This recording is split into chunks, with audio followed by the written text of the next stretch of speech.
বৃহস্পতিবার রাতে আল্লাহ পাক যেই দোয়ায় সবচেয়ে খুশি হন। বৃহস্পতিবার রাত রহমতের দরজা খুলে যায়। এই রাতে আল্লাহ পাক বান্দার দিকে বিশেষ রহমতের নজর দেন। এই রাতে একটি দোয়া আছে যেটা পড়লে সওয়াবও বেশি, আল্লাহ অনেক খুশি হন। সেই দোয়াটি আল্লাহুম্মা সাল্লি আলা মুহাম্মদ ওয়া আলা আলি মুহাম্মদ। হে আল্লাহ, আমাদের নবী মুহাম্মদ সাল্লাল্লাহু আলাইহি ওয়াসাল্লামের উপর এবং তার পরিবারবর্গের উপর রহমত নাজিল করুন। এই দরুদ পড়লে আল্লাহ পাক খুশি হন। এই দরুদ পড়লে ফেরেশতারা আপনার জন্য দোয়া করেন। এই দরুদ পড়লে গুনাহ মাফ হয়। এই দরুদ পড়লে জান্নাতের দরজা কাছাকাছি আসে।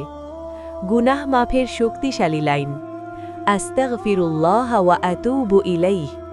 আমি আল্লাহর কাছে ক্ষমা চাই এবং তার দিকেই ফিরে যাই।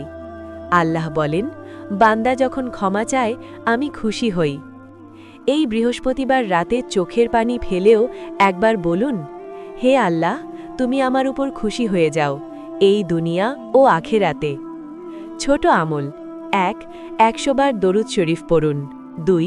১০০ বার ইস্তেগফার করুন। ৩. মন থেকে একটি দোয়া করুন। দেখবেন আল্লাহ কখনো খালি হাতে ফেরাবেন না।